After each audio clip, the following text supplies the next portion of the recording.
Hi, I'm Tara. I'd like to introduce you to my audience today. I've got more than 3 people, and we're going to do an informative speech about the differences between term insurance and permanent insurance. I do have 2 note cards, and I'm going to try to keep this to about 4 minutes, less than 5 minutes, and we'll start.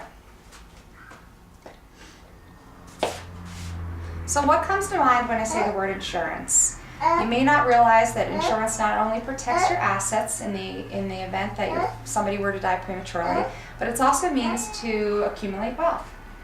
We'll discuss that in a minute though. My name is Tara Wesolowski, an agent with the New York Life, and today I want to discuss some of the differences between term insurance and permanent insurance, and we'll discuss some of the benefits and disadvantages of each.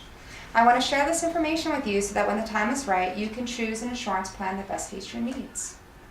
Term insurance, as the name implies, is only good for a certain amount of time.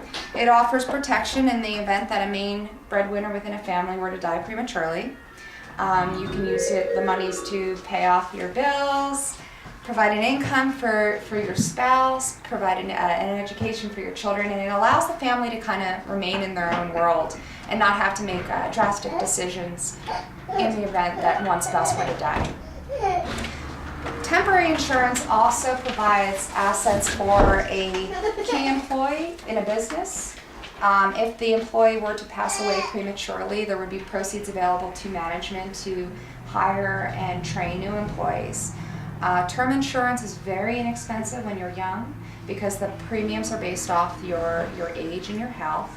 Now, as you get older, term insurance becomes progressively more expensive, but group insurance policies are a great way to have term insurance when you're any age because the policy rates are based on the entire class of insureds. So I definitely recommend you always take the group insurance, life insurance that your employer offers.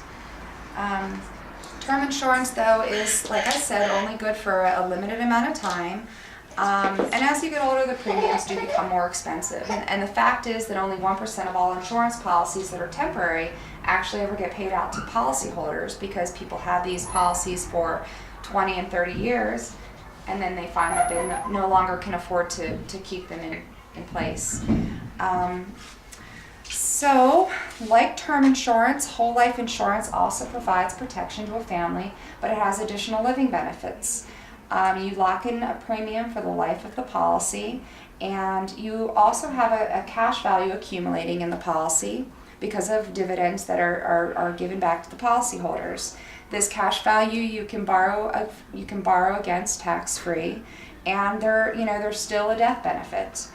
Although whole life insurance does have these additional living benefits, it's much more expensive, and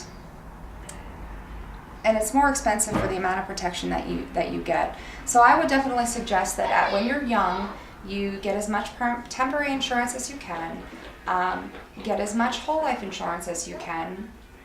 It may not be a lot, but it's good to, at some point, start to convert the amount of term insurance that you have into permanent insurance. Because term insurance is definitely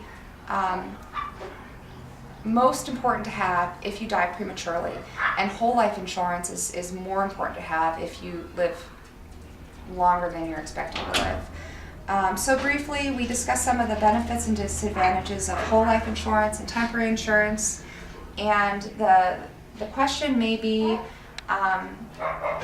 whether or not, can you not afford to have life insurance, because it's very important to have. So next time somebody asks you what comes to mind when they say the word insurance, you'll sound like a genius when you say, well, there's definitely 2 types, and they're temporary and permanent. Thank you. That's it.